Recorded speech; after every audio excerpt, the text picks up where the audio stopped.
republic for which it stands, one nation, under God, indivisible, with liberty and justice for all.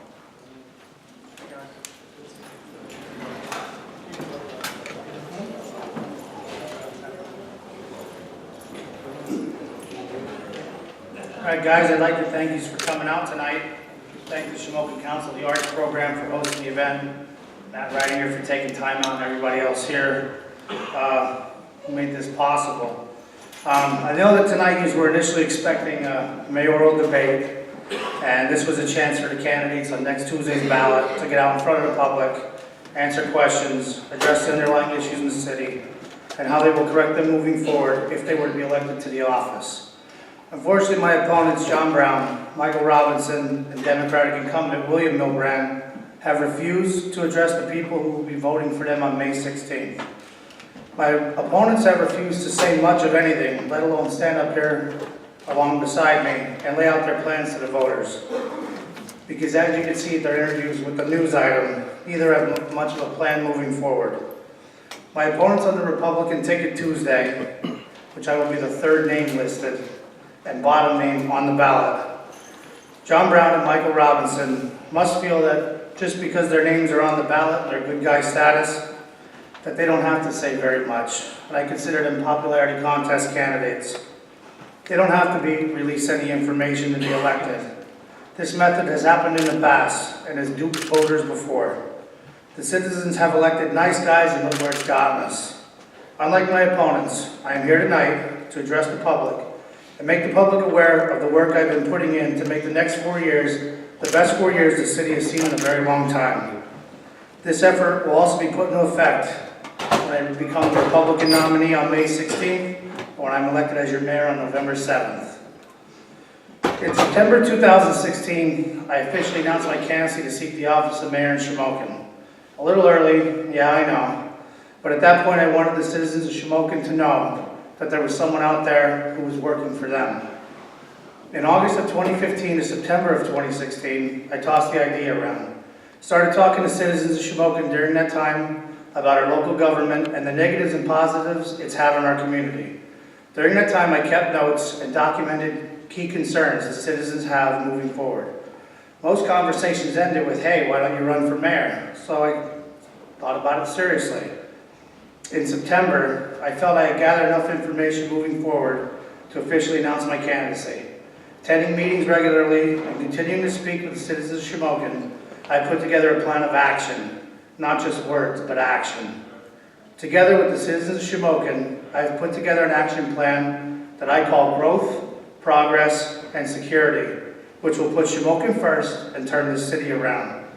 We possibly can't afford to elect popularity contest candidates moving forward, because if they truly cared about this city and this office, they would have accepted the invitations that they all received as I did in being here tonight.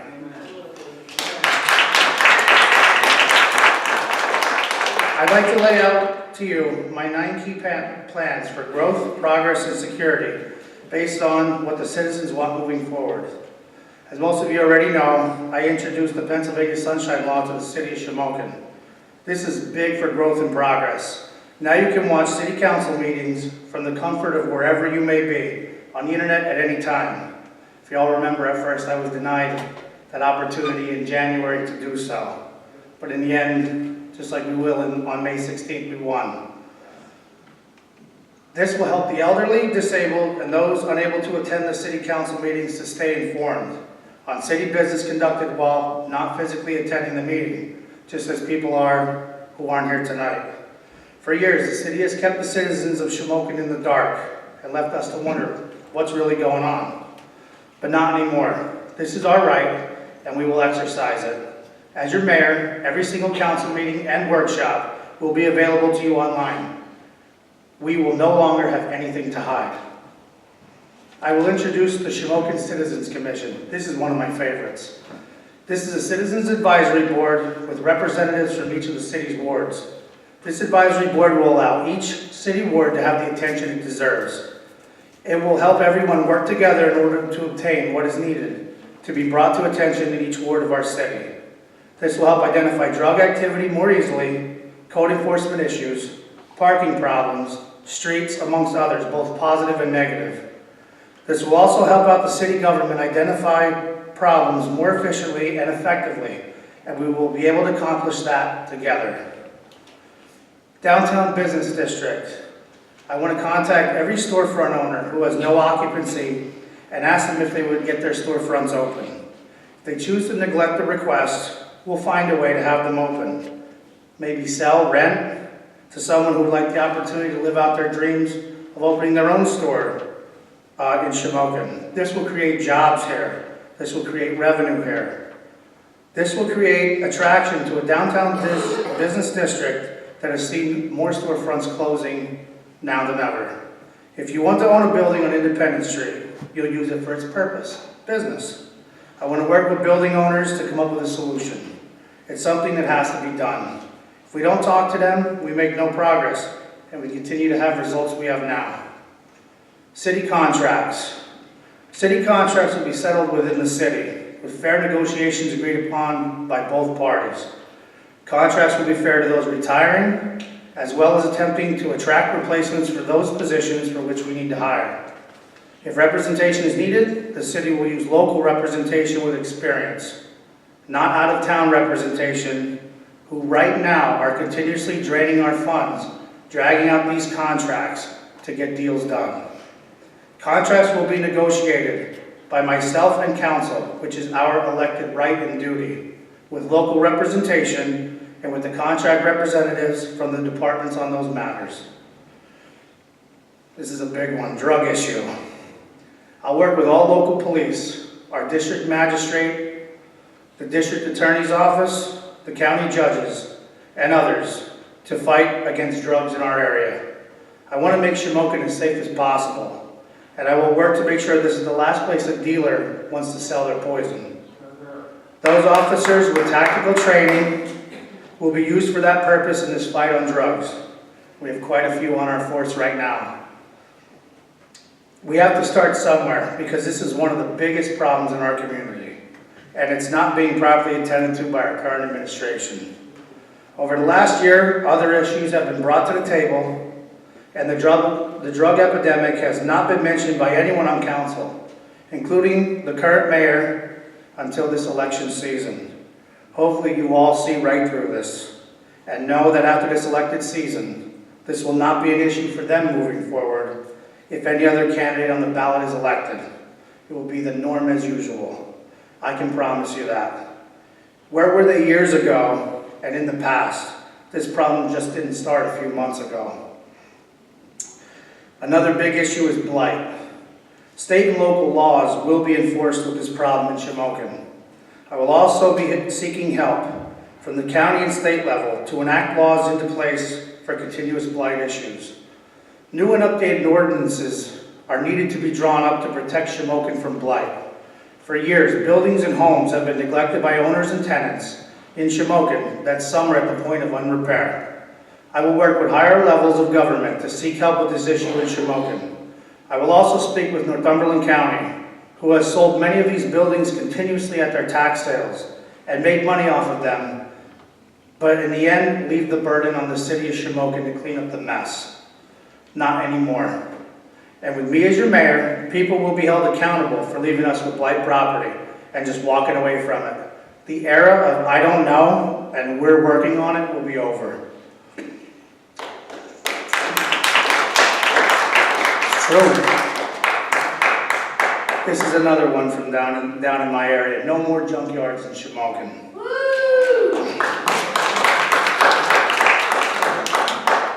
I want to put a stop to the open public hazard that's in this city. Private and closed areas will be used to house abandoned and non-registered, non-insured, non-running vehicles. Junkyard owners will not use our city's sidewalks, our streets, to house these vehicles anymore. We currently have ordinances in this city to protect the citizens against this conduct, but the problem is it's not enforced. The city of Sunbury recently enacted a junkyard ordinance. We will follow suit in the same approach. We already have a third-class city ordinance, which I've recently addressed at the meeting, 10-02, that our mayor and council seem to not know that it existed, which protects us from some of these hazards. but we will move forward in drafting a new ordinance and making it ironclad. This is hazardous to adults as well as children in this area, and I promise you it will be addressed and taken care of. We're done being known as the city, which has a junkyard in the middle of it. And we're done allowing our city to look like a pig pen on Rock and Spursheim Street.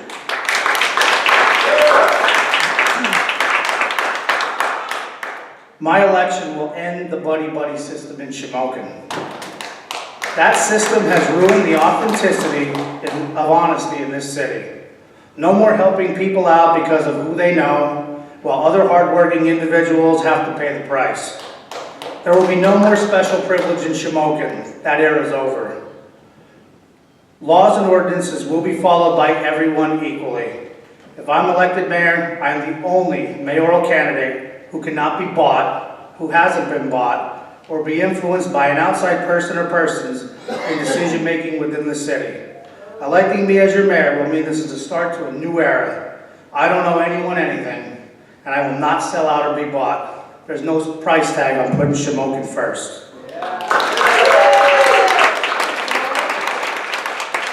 I will build relationships within this city. I will be able to bridge gaps in relationships at all levels. Currently, we have a constant battle between our mayor and city council with our police department.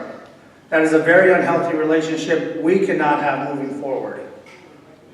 Our current administration has already spent over $37,000 negotiating a contract that has gotten nowhere, and that number climbs daily.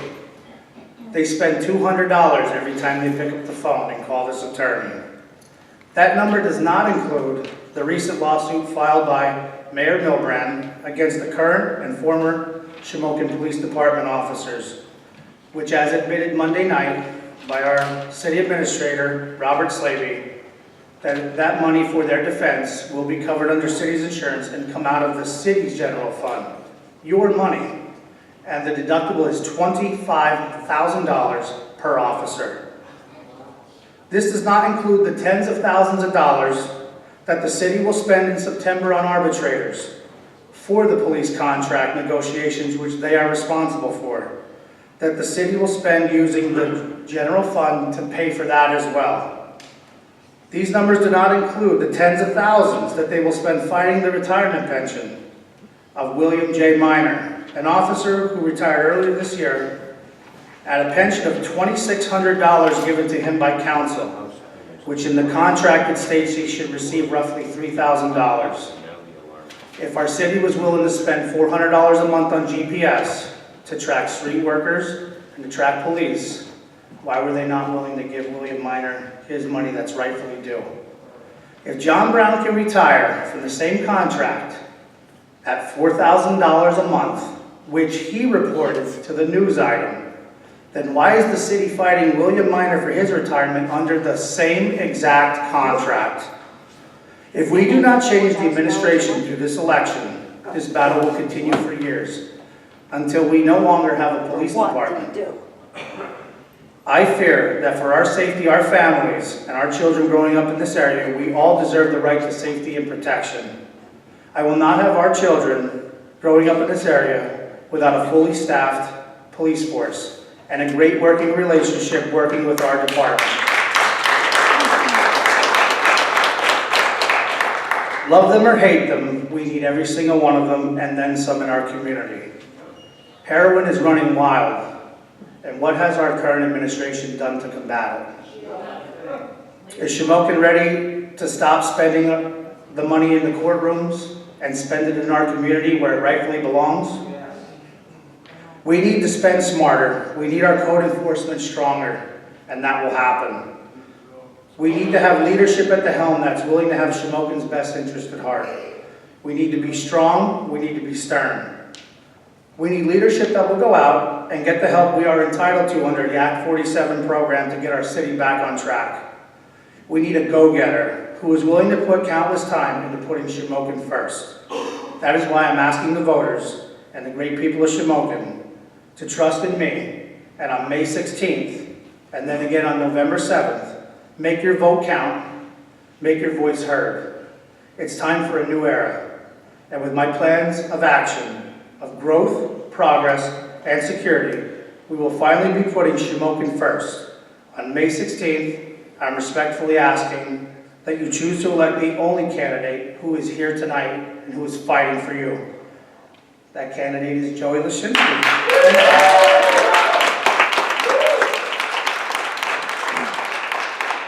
We'll now enter into the question and answer session. Charles?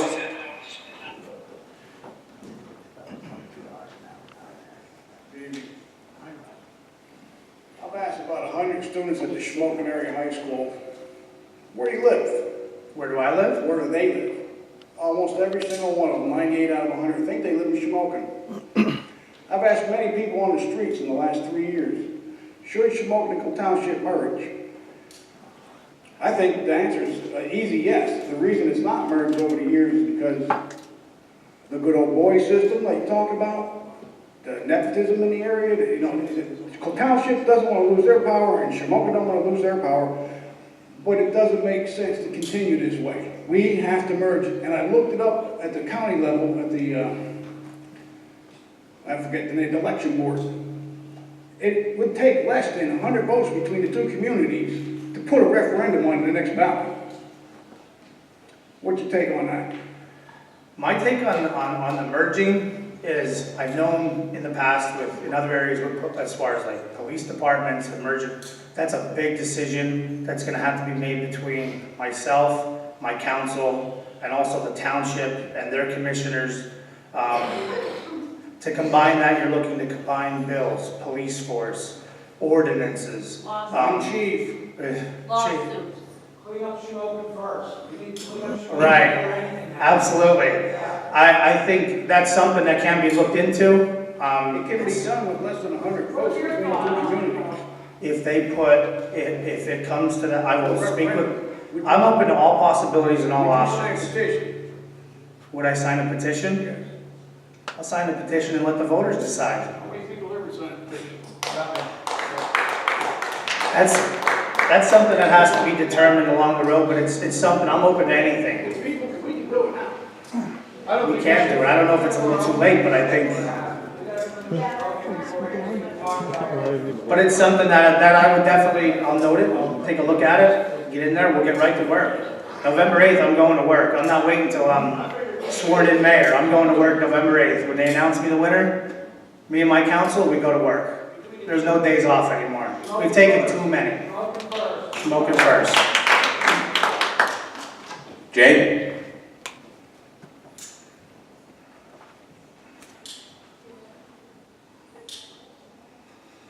All right, so one of my problems with this city is the fact that I keep hearing that we live in a poor city. I'm gonna move this because, Take your time, Jay. hurts to bend over. I'm getting old. I keep hearing we live in a poor city. I've been here since October. Before that, before I moved away, I was here for about a year. And a few months ago, we had a tragedy where I then realized we don't live in a poor city.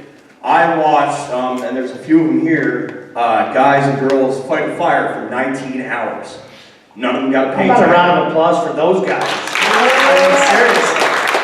That is a thank Sorry, guys. you. You are appreciated. I don't know much about you. I'm willing to learn, just like I did with all this. But we'll get there. I promise you that. Again, a poor city, and I watched these guys and girls 19 hours. None of them was asleep. A couple of them crashed out on the ground, running home and checking on their kids, coming back, luckily a couple, some support from the city as far as getting them some food and some water and stuff like that, which was amazing. And it made me realize that coming from a larger area like Orlando and Daytona, we're not a poor city.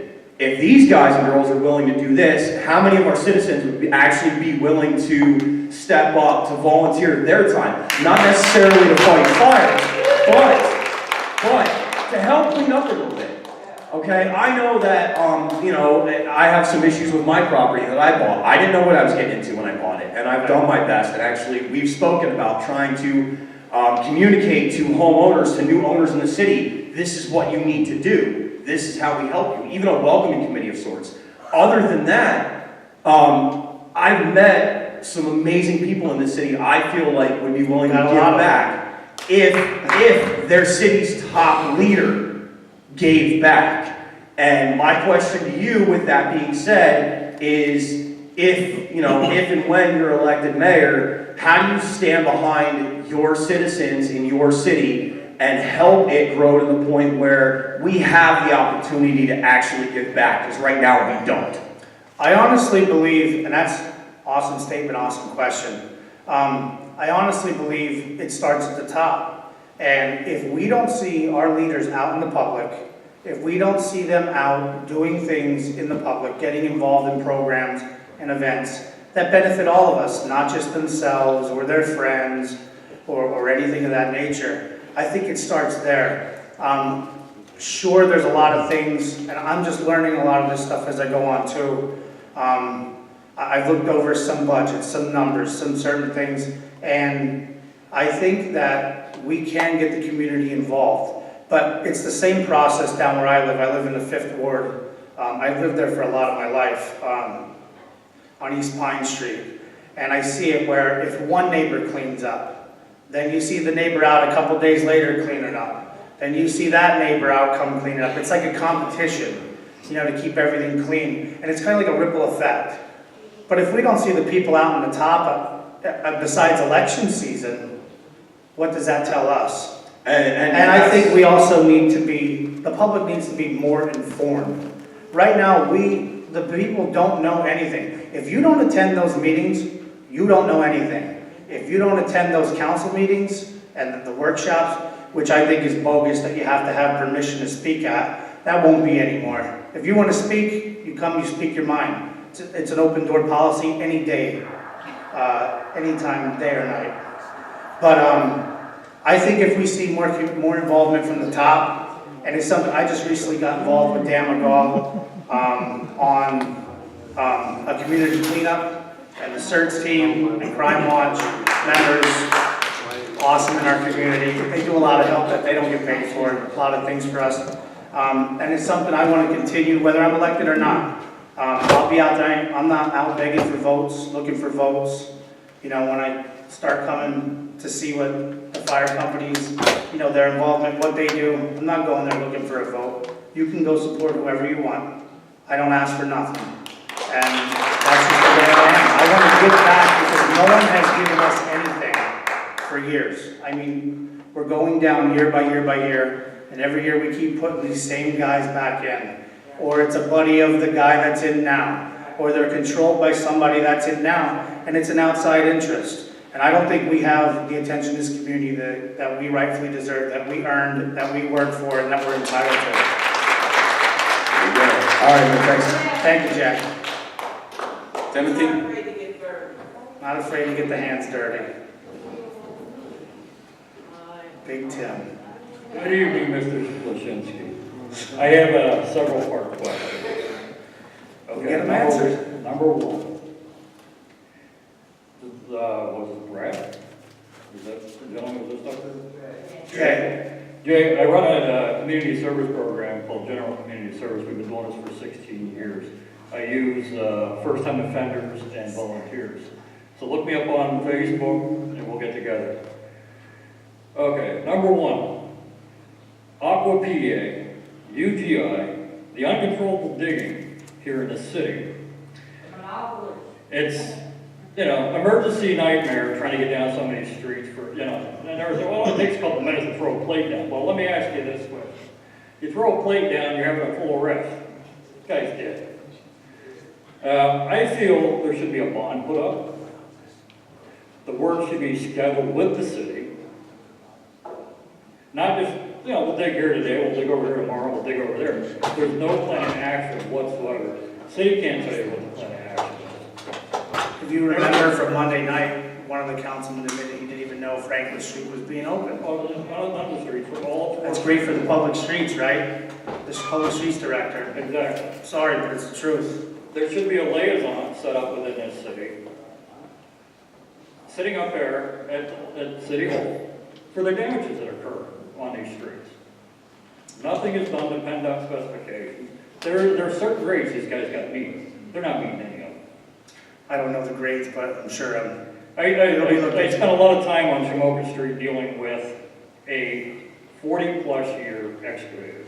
Everything he told me was gonna happen to this street has happened. And it's gonna continue to happen. we were also promised to have the streets done, paved sidewalk to sidewalk by May. Monday it was announced, now that's September. I'm sorry, November. And not only When we that, were promised sidewalk to sidewalk by Aqua, paved and done by May. How are they counted? We're gonna have to ask Councilman Verano that. see, this is Not what I'm me. getting to, there's no bond whatsoever. They walk away from that job right now, guess who's left holding the bill? We're stuck with it. Just like we're stuck with everything else in the city. We're stuck. Why are we stuck with it? That's one thing that's gonna change. Also, they violated the city ordinance. No digging in the winter months, Exactly. but it was allowed. They've taken Shamokin Street, Franklin Street, Market Street, Bear Valley Avenue, and have turned this project into a year already. A year. What's the reason we have to have it still a mess a year later? How much money are we spending? They have no credibility. That's why- No accountability either. Why aren't our leaders now? It wouldn't happen under my watch. Somebody would be answering to something. Exactly. Because I know I live down there, I travel many times a day in and out of that Fifth Ward, and it is horrendous. Charlie also announced at the meetings, any damages to vehicles, property is to be reported to the city. And allegedly Aqua is gonna take care of the damages. So we'll see. I don't know if that's in writing, but I we'll sent see. him a bill 5 months ago for a property that he did some damage to. I haven't seen the check yet. Well, sending bills to City Hall, I know they get No, stacked. this is directly to the guy they told him to send it to. That's the way, that's the norm right now, Tim. If we're gonna keep putting these people in, we gotta get used to it.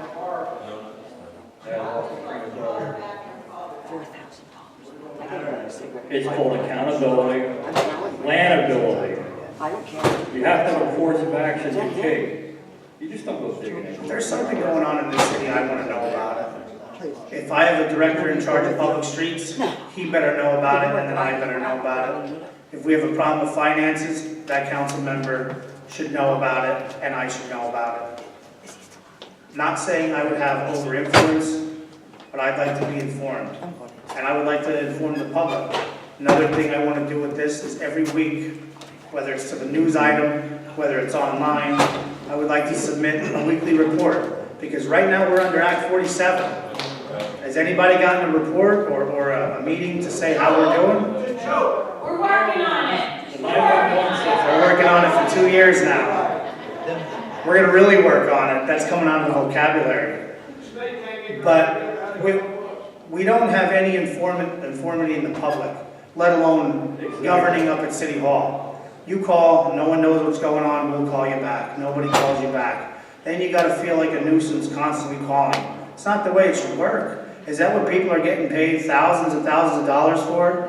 Or have these entitlements that we keep putting these same people back in? But if we keep doing it, where are we gonna get? Same place we're at right now. Who knows? Because honestly, I'm up here willing to fight. And May 16th, I'm gonna fight. November 7th, I'm gonna fight. But I don't wanna leave people wondering, hey, we should've went this way, we should've went that way, you know, what could've been? That's your choice now. And this needs to be done now. We can't wait 4 more years, because who knows where we're gonna be in 4 years. I don't wanna think about it. And I don't trust anybody else with that leadership. I really don't, that's why I'm here. Just to give you an example where I come from originally, if they're digging up a major project like this, 911 center is notified immediately what roads are to be closed down, from point A to point B, from what dates to what times, approximately. Not always. They just pop up and they start opening up roads. Franklin Street, did you guys know about Franklin? Because our councilman, I didn't know that either, that you guys just said that, because our councilman didn't know that Monday night either. I understand he's dealing with a lot, and I respect him and appreciate his privacy and what he's going through personally, because it's a tough situation. It's even on the emergency 911 tab, if you look, it tells you what it's for. Okay. The general public here goes to go into the 5th Ward to say go to Ampersand I provision. think that's something you need to take up with them, sir. it's one of these things where there's no notification in the public paper stating, our roads are gonna be shut A little down. tiny ad, that's why I said I'd like to go to a weekly release with the administrator, with the council, with my code enforcement, give it to the news item, give it to the daily item, give it to whoever, the internet. It's a way that the public needs to stay informed. Right now, you come outside in the morning, and to the general people who don't read the paper, who don't go to meetings, you wake up and say, well, I guess they're digging this street up now, or, oh, I guess I didn't know about this. The tiny little ads need to stop. And it needs to be put out there and addressed every single week, so we can let people know where we're at, what we're doing. No more hiding behind four walls, because I didn't get to where I'm at now by just sitting around and not paying attention. I put a lot of time into this, and that's why I'm here today. I feel I'm ready to do it, and we're gonna give it hell. It would be really nice to see a public address board somewhere that you could. It's access. gonna be. This will be the most informed public in 4 years like you've never seen. There's no more hiding, no more secret deals, no more backdoor deals. Everyone's gonna know. When you put me there, you're gonna know about it. Hey, thank you for your time. Thank you, sir.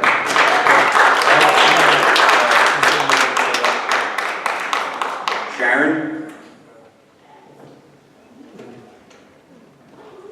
This could get good. This could get good. Kelly, What's up, Pebbles? I see our police force. I see how many police officers we have on duty each night. You, as mayor, what would you do to increase our safety as citizens of Shamokin? Well, right now, I'm gonna tell you this. Under Act 47 provisions and current contract negotiations, those labor attorneys we've paid $37,000 for, they want to put one cop per shift, closed from 3 a.m. to 7 a.m. With 1,127 calls, I believe it was reported last month. How is it possible for one man to be able to take all them calls, file complaints, follow up on them, and also think of this. Anybody in here, your mother, your sister, your brother, your grandmother, whatever, 3:30 in the morning, there's a break-in at her home. Under Act 47 provisions, it says that they need to stack those calls till 7 a.m. How's anybody supposed to get any protection if we have a department closed? What I want to do is the same, because since 2007, we've had now with Bill 6 officers retired. We replaced one just recently, him with Brandon Kovic.